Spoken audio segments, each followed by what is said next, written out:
96 বছর বয়সেও ফল বিক্রি করে সংসার চালান এই বৃদ্ধ মহিলা। কারণ এই পৃথিবীতে তার আপন বলতে কেউ নেই। বয়সের ভারে নুয়ে পড়েছেন তিনি, তবে থেমে নেই জীবনের সংগ্রাম।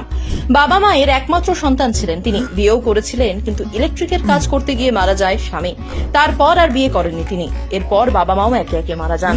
এই বয়সে এসেও প্রতিদিন সকালে ঘুম থেকে উঠে নিজেই যাচ্ছেন চাঁদপুর শহরের ডিগবাবুর বাজারে।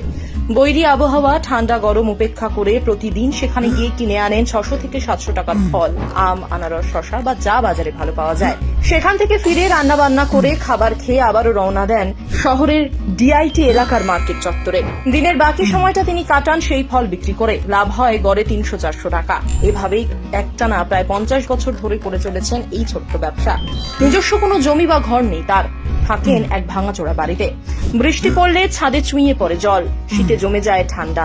তবু হাত পাতেন না, ভিক্ষা করেন না। তিনি বিশ্বাস করেন হাত পা সচল থাকতে ভিক্ষা লজ্জার, কাজ করলেই সম্মান বাঁচে। স্থানীয় মানুষ, পথ চলতি ক্রেতারা সবাই চেনেন এই সংগ্রামী নারীকে। কেউ ফল কিনে খেয়ে যান, তার হাতে ফল যেন শুধু খাবার নয়, জীবনের সংগ্রামের এক নির্ভরতার রস। কিন্তু বয়স তো আর চাপা থাকে না। আজকাল কাজ করতে গেলে হাত পা কাঁপে, চোখে কম দেখেন, কানেও ভালো শোনেন না। শরীর দিন দিন ভেঙে পড়ছে, তবুও থেমে নেই ফজিলাতুন্নেছা।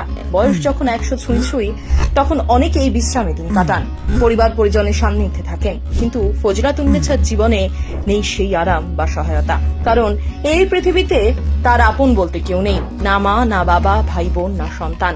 তিনি একা।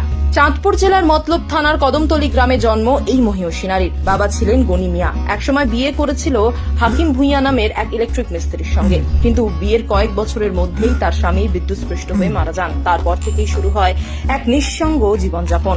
আজকের এই সমাজে যেখানে অল্প কষ্টে অনেকেই দিশেহারা হয়ে পড়েন, সেখানে শতবর্ষে পৌঁছেও ফজিলাতুন্নেছা যেন এক জ্বলন্ত উদাহরণ।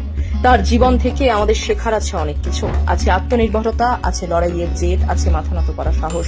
এই পৃথিবীতে তিনি নিঃসঙ্গ, কিন্তু তার জীবন এক উদাহরণ।